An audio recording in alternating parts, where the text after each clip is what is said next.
org. Recording by Eddie Winter. In Search of the Castaways, or The Children of Captain Grant, by Jules Verne.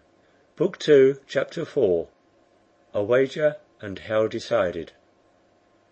On the 7th of December, at 3 a.m., the Duncan lay puffing out her smoke in the little harbour, ready to start, and a few minutes afterward the anchor was lifted and the screw set in motion.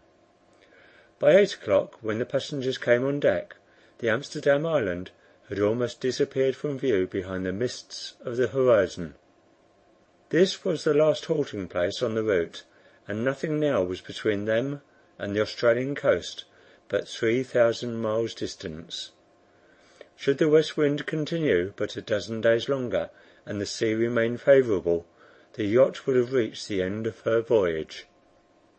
Mary Grant and her brother could not gaze without emotion at the waves through which the Duncan was speeding her course, when they thought that these very same waves must have dashed against the prow of the Britannia but a few days before her shipwreck. Here, perhaps, Captain Grant, with a disabled ship and diminished crew, had struggled against the tremendous hurricanes of the Indian Ocean, and felt himself driven toward the coast with irresistible force. The captain pointed out to Mary the different currents on the ship's chart, and explained to her their constant direction. Among others, there was one running straight to the Australian continent, and its action is equally felt in the Atlantic and Pacific.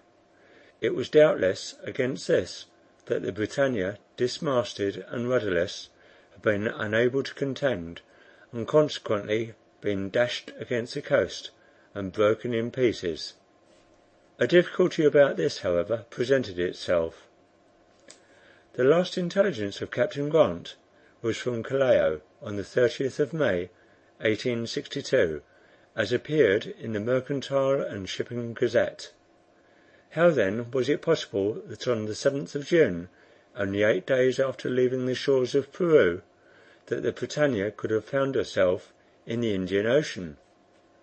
But to this Paganel, who was consulted on the subject, found a very plausible solution.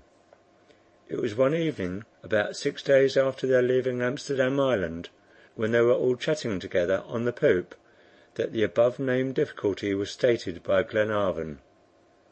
Paganel made no reply, but went and fetched the document.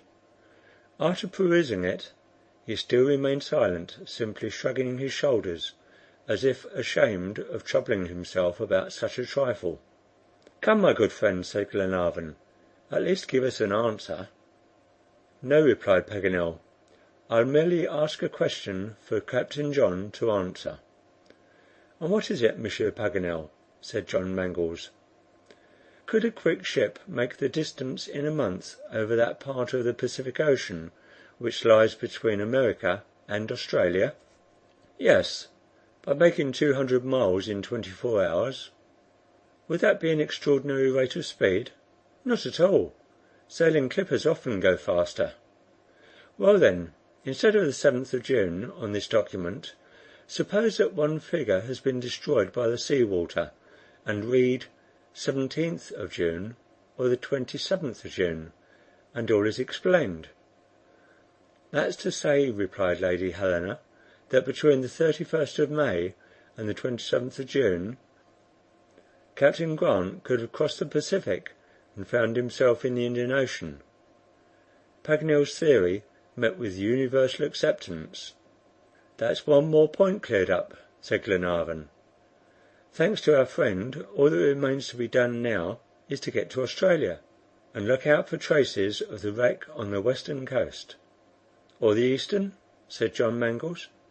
"Indeed, John, you may be right, for there is nothing in the document to indicate which shore was the scene of the catastrophe, and both points of the continent crossed by the 37th parallel must therefore be explored."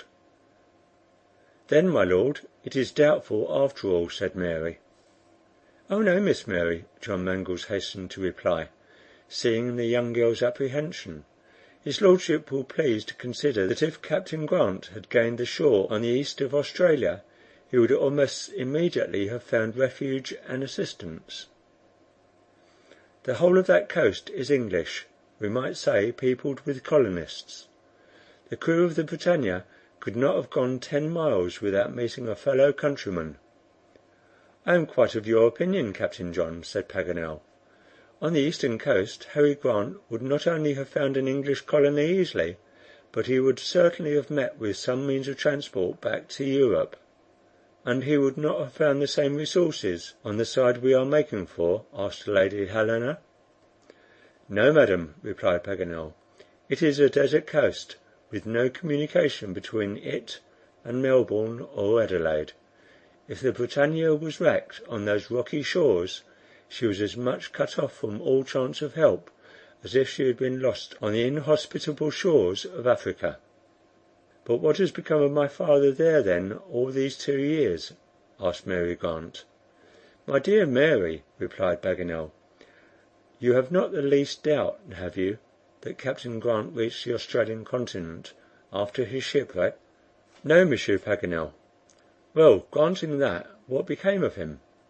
"The suppositions we might make are not numerous. They are confined to 3. Either Harry Grant and his companions have found their way to the English colonies, or they have fallen into the hands of the natives, or are lost in the immense wilds of Australia." "Go on, Paganel," said Lord Glenarvan, as the learned Frenchman made a pause. "The first hypothesis I reject, then, to begin with, for Harry Grant could not have reached the English colonies, or long ago he would have been back with his children in the good town of Dundee." "Poor father," murmured Mary, "away from us for 2 whole years." "Hush, Mary," said Robert. "Monsieur Paganel will tell us." "Alas, my boy, I cannot. All that I affirm is that Captain Grant is in the hands of the natives." "But these natives," said Lady Helena hastily, "are they—" "Reassure yourself, madam," said Paganel, divining her thoughts. "The aborigines of Australia are low enough in the scale of human intelligence, and most degraded and uncivilized, but they are mild and gentle in disposition, and not sanguinary like their New Zealand neighbors. Though they may be prisoners, their lives have never been threatened, you may be sure. All travellers are unanimous in declaring that the Australian natives abhor shedding blood, and many a time they have found them faithful allies in repelling the attacks of evil disposed convicts far more cruelly inclined." "You hear what Monsieur Paganel tells us, Mary?" said Lady Helena, turning to the young girl. "If your father is in the hands of the natives, which seems probable from the document, we shall find him." "And what if he is lost in that immense country?" asked Mary. "Well, we'll find him still," exclaimed Paganel, in a confident tone. "Won't we, friends?" "Most certainly," replied Glenarvan; and, anxious to give a less gloomy turn to the conversation, he added, "But I won't admit the supposition of his being lost, not for an instant." "Neither will I," said Paganel. "Is Australia a big place?" inquired Robert. "Australia, my boy, is about as large as 4/5 of Europe. It has somewhere about 775,000 hectares." "So much as that?" said the Major. "Yes, McNabbs, almost to a yard's breadth. Don't you think, now, it has a right to be called a continent?" "I do, certainly." "I may add," continued the savant, "that there are but few accounts of travellers being lost in this immense country. Indeed, I believe Leichhardt is the only one of whose fate we are ignorant, and some time before my departure I learned from the Geographical Society that Macintyre had strong hopes of having discovered traces of him." "The whole of Australia, then, is not yet explored?" asked Lady Helena. "No, madam, but very little of it. This continent is not much better known than the interior of Africa, and yet it is from no lack of enterprising travellers. From 1606 to 1862 more than 50 have been engaged in exploring along the coast and in the interior." "Oh, 50!" exclaimed McNabbs, incredulously. "No, no," objected the Major, "that is going too far. "And I might go farther, McNabbs," replied the geographer, impatient of contradiction. "Yes, McNabbs, quite that number." "Farther still, Paganel. If you doubt me, I can give you the names." "Oh, oh," said the Major coolly. "That's just like you savants. You stick at nothing." "Major, will you bet your Purdy Moore rifle against my telescope?" "Why not, Paganel, if it would give you any pleasure?" "Done, Major!" exclaimed Paganel. "You may say good bye to your rifle, for it will never shoot another chamois or fox unless I lend it to you, which I shall always be happy to do, by the by. And whenever you require the use of your telescope, Paganel, I shall be equally obliging," replied the Major gravely. "Let us begin, then, and, ladies and gentlemen, you shall be our jury. Robert, you must keep count." This was agreed upon, and Paganel forthwith commenced. "Mnemosyne, goddess of memory, chaste mother of the Muses," he exclaimed, "inspire thy faithful servant and fervent worshipper." 258 years ago, my friends, Australia was unknown. Strong suspicions were entertained of the existence of a great southern continent. In the library of your British Museum, Glenarvan, there are two charts, the date of which is 1550, which mention a country south of Asia called by the Portuguese Great Java. But these charts were not sufficiently authentic. In the 17th century, in 1606, Quiros, a Spanish navigator, discovered a country which he named Australia de Espiritu Santo. Some authors imagine that this was the New Hebrides group, and not Australia. I am not going to discuss the question, however. Count Quiros, Robert, and let us pass on to another. "1," said Robert. "In that same year, Louis Vaz de Torres, the second in command of the fleet of Quiros, pushed further south. But it is to Theodore Hertoge, a Dutchman, that the honour of the great discovery belongs. He touched the western coast of Australia in 25 degrees latitude, and called it Eendracht after his vessel. From this time navigators increased.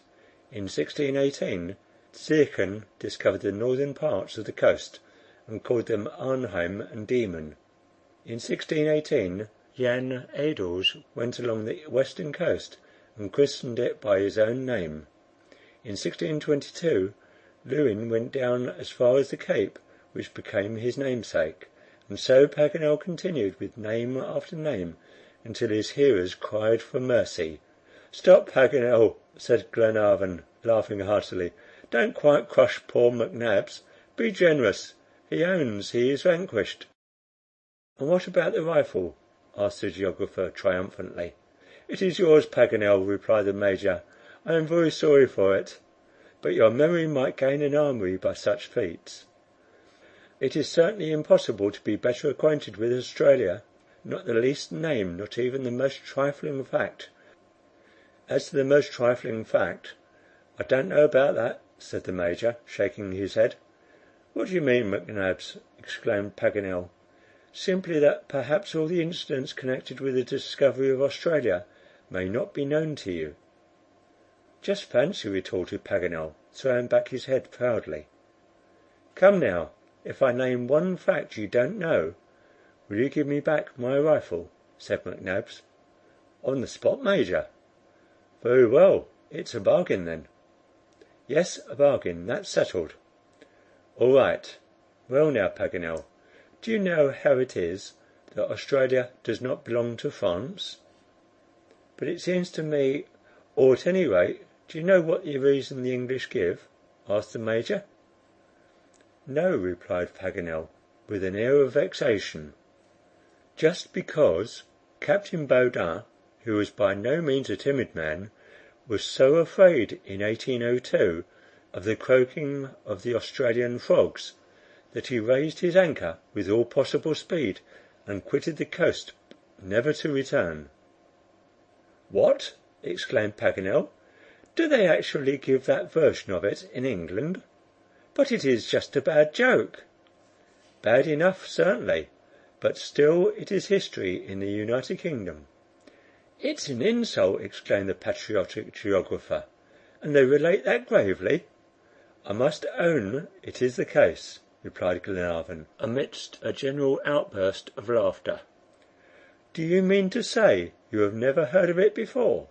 "Never; but I protest against it. Besides, the English call us frog eaters. Now, in general, people are not afraid of what they eat." "It is said, though, for all that," replied McNabbs. So the Major kept his famous rifle after all. End of Book 2, Chapter 4.